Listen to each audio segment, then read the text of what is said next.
I'm going from a straight shank hook to a wide gap hook. Like I said, a lot of the times it'll make a difference. I try to stay organized as I can so I can find everything. It makes it a lot easier and I can save time out on the water. I'm gonna spend my time fishing, not organizing my tackle out on the water, so.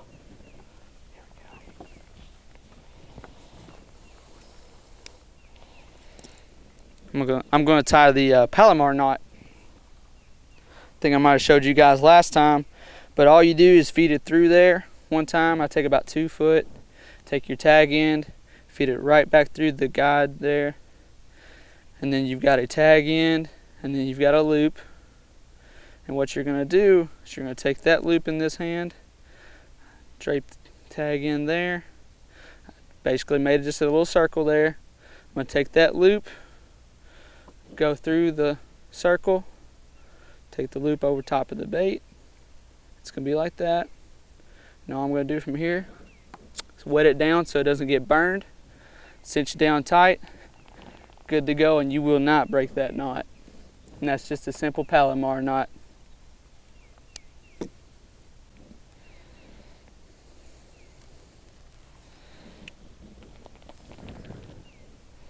Now this is what I was talking about with the Texas rig.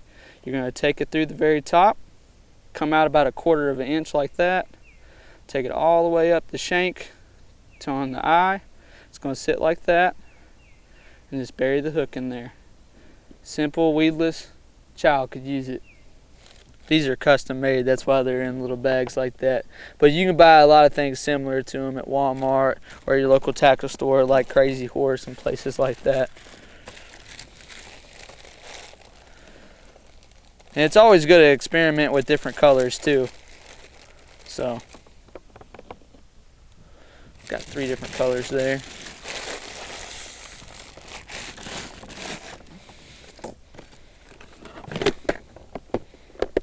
Get a few out so I don't have to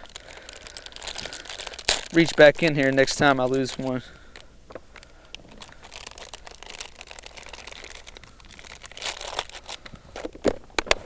Now that is your standard 4-inch Berkley Chigger Crawl, and it's a really good flipping bait. It's really good on Texas rigs.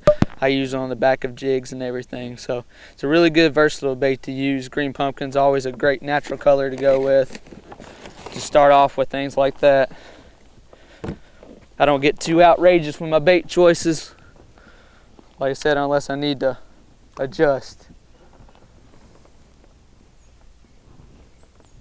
Look like a bed up there, pitched up to it just to make sure. It kind of looks like a bed. A bed, it'll look like either a dark spot or a really light spot.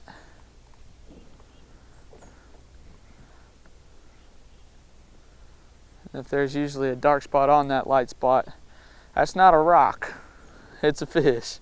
He's there for a reason.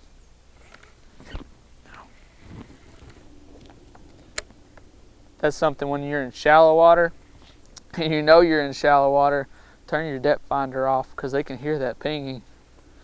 Because depth finders work off of almost like an echolocation, like a bat. So just turn it off. Possibly catch another fish or two. A lot of times when I approach a piece of cover like this, I'll get way back and fish it first. That way I don't spook anything. And then if that doesn't result in anything, I'll move on up and start flipping and pitching to the inside of the tree, which is what I'm going to do on this one. I'll fish both sides of it kind of far off like this. Now I have on what's called a Berkley Power Hog. It's a really good creature bait. A lot of times they'll get used to worms and crawls and things like that, and that's when creature baits come into play.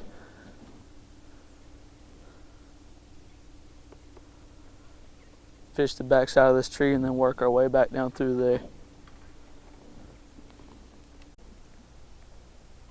Part of the adventure coming out too is you get to see all kinds of wildlife. Like there was one time I was at Green River and I had a whole flock of turkeys fly right over top of me. I've seen deers jump in the water. You name it, I've probably seen it on the water. And that's half the fun.